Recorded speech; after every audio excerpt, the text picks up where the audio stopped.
Hey, what's up? Welcome to the Record Deal. I'm your host, Be Humble. This is a new podcast we're glad to be adding to the Drum Theory Studios channel regular upload schedule. We'll be focusing on the history of different artists, their music, the bands that helped mold those hits, licks that inspired a generation, and in some cases, cultural movements that lawmakers here in the US tried to stop. Let's get started and clean out the record grooves of Eric Clapton. Born in the 80s and growing up in the 90s, I was privileged to hear him redefine what's possible while playing a guitar.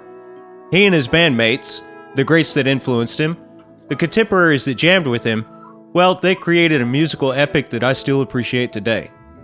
In a long line of royal blues succession, surely King Slowhand I is still on the throne as reigning monarch of the blues guitar. As of today, the artist is 77 years old. He's still recording with songs like This Has Gotta Stop, Pompous Fool, and Heart of a Child. This adds to an already prolific career which is responsible for 27 studio albums.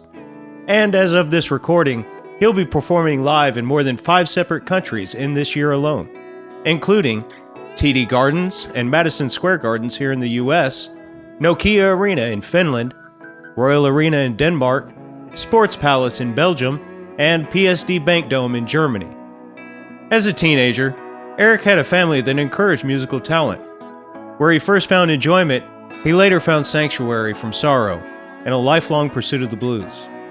After discovering the drama surrounding his mother and father, and his father's other wife, he dove headfirst in discovering who he was and his destiny. Listening to creative geniuses like B.B. King, Buddy Guy, Muddy Waters, and the Freddie King. They laid the foundation for him and all the success that would follow. But not before he got his first guitar, a Gibson ES-335 clone with steel strings, gifted to him from his grandmother. He later admitted that he didn't play it very much, and he really got started when he picked one out for himself. In 1962, Surrey, England, Mr. Clapton joined the first in a quick succession of bands starting at the age of 17. First, the Roosters with Tom McGuinness. Then, in October of '63, the Yardbirds, where he earned his first nickname, Slowhand. In an interview some years back, Eric said, "Slowhand is actually short for slow hand clap, a way of clapping where the audience is heckling you." After the Yardbirds, he joined John Mayall in the Blues Breakers for a year, after which he formed his own band in London in 1966. You may know him as Cream.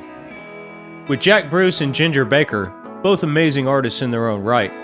When Bruce and Baker couldn't resolve their differences, the band split in 3 short years. But in 3 years, that power trio produced 2 non-album singles, 1 soundtrack, and 4 studio albums. The guitar legend would eventually move in and out of leading roles in various bands. And after leaning on drugs and alcohol for some time, his friend Pete Townsend and others encouraged him to start performing again. And in 1973, he started with 461 Ocean Boulevard. Being influenced by the greats and joining their ranks, eventually playing with B.B. King, among a list that's just too long to name here. Then in 1991, a personal tragedy struck, and for a time he isolated himself and later commented that an old acoustic guitar was an outlet for his turmoil. Out of that time came songs like Tears in Heaven, Signé, Circus, and My Father's Eyes. He's responsible for creating hits that are a guide to current and future artists as they mix their own riffs with his licks.